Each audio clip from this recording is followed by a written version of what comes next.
আসসালামু আলাইকুম, welcome back to my channel Labanya's kitchen. এই সিজনে প্রচুর টমেটো পাওয়া যায় আর রমজান তো চলেই আসছে। তো যে কোনো রান্নাবান্নার ক্ষেত্রে কিন্তু আমাদের টমেটো সসটা খুবই প্রয়োজনীয় একটা জিনিস। তো নামি দামি ব্র্যান্ড এবং দোকানের থেকে যে কড়া দামে আমরা টমেটো সসটা কিনে আনি, এটা কিন্তু খুব সহজেই আপনারা এখন কম দামে টমেটো পাওয়া যাচ্ছে, সেই টমেটোগুলো কিনে এনে বাসার মধ্যেই কিন্তু একদম স্বাস্থ্যকর একটা সস তৈরি করতে পারেন বাসার মধ্যেই। তো অস্বাস্থ্যকর টমেটো সস আমরা কিনে না এনে আমরা স্বাস্থ্যসম্মত বাসায় আজকে তৈরি করে ফেলবো।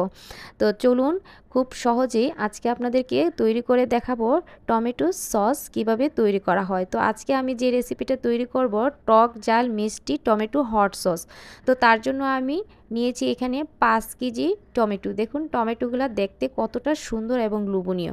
তো এগুলাকে আমি একটা টমেটোকে 4 পিস করে কেটে তারপর এখানে আমি রসুন দিয়ে দিচ্ছি, 200 গ্রাম শুকনো মরিচ দিয়ে দিচ্ছি, এখানে 30 পিস, আপনারা চাইলে একটু কমও দিতে পারেন। তো আমি এখানে 30 পিস দিয়ে দিলাম 5 কেজি টমেটোর জন্য। আর এখানে 2 কাপ পানি দিয়ে দিচ্ছি। তো এখানে অল্প পরিমাণে পানি দিলেই চলবে, বেশি পানি দেওয়ার কোনো প্রয়োজন নাই, যেহেতু টমেটো থেকে পানি বের হবে। আর চুলার মধ্যে বসিয়ে আমি হাই হিটে এখন জাল করে নেব কিছুক্ষণের জন্য, প্রায় 20 থেকে 30 মিনিটের মতো জাল করে নেব। এর মধ্যেই কিন্তু টমেটোটা ভালো করে সিদ্ধ হয়ে যাবে। তারপর ঠান্ডা করে ব্লেন্ডার দিয়ে ব্লেন্ড করে নেব।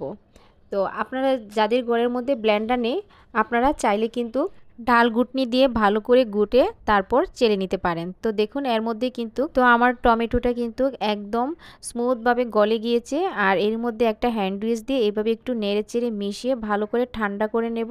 ঠান্ডা করে নেওয়ার পর ব্লেন্ডার জার দিয়ে ব্লেন্ড করে এরকম একটা পিউরি বের করে নিয়েছি। তো এখন একটা পাতিলের মধ্যে এরকম একটা স্টিনার চালনির মাধ্যমে এখন চেলে নেব। তার চেলে নিলে এখানে অনেক টমেটোর বিচি থাকে, বিচিগুলো এবং টমেটোর হাঁসগুলো আলাদা হয়ে যাবে, তাহলে আপনার সলিড পিউরিটা বের হয়ে যাবে। তো একটু সময় নিয়ে এইভাবে চেলে নিলেই কিন্তু সলিড পিউরিটা আলাদা হয়ে যাচ্ছে।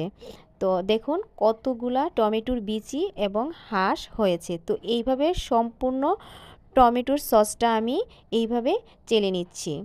তো চেলে নেওয়ার পর এখন এখানের মধ্যে আমি যা যা মিশাবো, এখানে আমি 5 কেজি টমেটো পিউরির মধ্যে মেজারমেন্ট কাপ দিয়ে আমি 1.5 কাপের মতো চিনি মিশাচ্ছি। আপনারা চাইলে এর থেকে একটু বেশিও মিশাতে পারেন। আর এখানে আমি এই সসটা ভালো থাকার জন্য ভিনেগার মিশাবো, আর রঙটা সুন্দরের জন্য এখানে কাশ্মীরি রেড চিলি দিয়ে দেব। তো রেড চিলি নিয়েছি এখানে আমি 3 টেবিল চামচের মতো। আর এই রেড চিলিটা ব্যবহার করলে এর মধ্যে কিন্তু ঝাল পাবেন না, এর মধ্যে কোনো ঝাল নেই, এটার কালারের জন্য শুধু জাস্ট মিশাবো। আপনারা চাইলে এর পরিবর্তে ফুড কালারও মিশাতে পারেন। আর ভিনেগার দিয়ে আমি এই মরিচটা গুলিয়ে তারপর এখানে দিয়ে দিলাম, এখানে পানি মিশানোর কোনো দরকার নেই। তো এইভাবে আমি 1.5 কাপ আমি ভিনেগার এখানে মিশিয়ে দিলাম। আর অন্যদিকে একটা ফ্রাইং প্যানের মধ্যে 4 টেবিল চামচের মতো রেগুলার তেলটা দিয়ে দিলাম, দিয়ে এখানে এলাচ, দারচিনি আর তেজপাতা দিয়ে একটু ফোড়ন দিয়ে এই টমেটো সসের মধ্যে মিশিয়ে দিচ্ছি। খুব সুন্দর একটা ফ্লেভার বের হবে এবং একটা খুব সুন্দর একটা অ্যারোমা থাকবে এই সসটার মধ্যে। এখন আমি এখানে চিলি ফ্লেক্স দিয়ে দিচ্ছি 1 টেবিল চামচের মতো, আপনারা চাইলে এর থেকে একটু কমও দিতে পারেন। তো এখানে 1 টেবিল চামচটা দিলে আমার মনে হয় একদম পারফেক্ট। তো এখন সব কিছু মিশিয়ে চুলার মধ্যে বসিয়ে দিলাম। এর মধ্যে মিশিয়ে দিচ্ছি লবণ 1.5 টেবিল চামচের মতো, এটা টেস্ট অনুযায়ী মিশিয়ে দিবেন। তো সব কিছু নেড়ে ভালো করে বরফ উঠিয়ে নেওয়ার পর চুলাটা মিডিয়াম হিটে টানা 1 ঘন্টার মতো এই সসটা জাল করে ঠিক এইরকম আমি কমিয়ে নিয়েছি। আর এই সসটা কিন্তু অনবরত নেড়ে যেতে হবে কন্টিনিউয়াসলি, তা না হলে তলার মধ্যে লেগে যেতে পারে। আর ঘনত্বটা কতটুকু হয়েছে আপনাদেরকে একটু দেখিয়ে দিচ্ছি, দেখুন কতটা ঘন হয়েছে। আর এটার মধ্যে কিন্তু এক্সট্রা কোনো পানি নেই। মাঝখান দিয়ে একটা দাগ কেটে নিলে কিন্তু 2টা দাগ একসাথে হয়ে যাচ্ছে না, তাহলে বুঝতে হবে আমার সসটা একদম পারফেক্ট।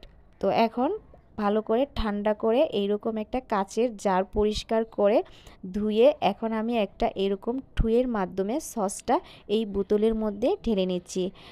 আশা করি রেসিপিটি ভালো লেগেছে। যদি ভালো লাগে তাহলে নিজের হাতে তৈরি করে সংরক্ষণ করুন, প্রায় 1 থেকে 1 বছর পর্যন্ত সংরক্ষণ করে রাখতে পারবেন। তো সবাই ভালো থাকবেন, সুস্থ থাকবেন। আল্লাহ হাফিজ।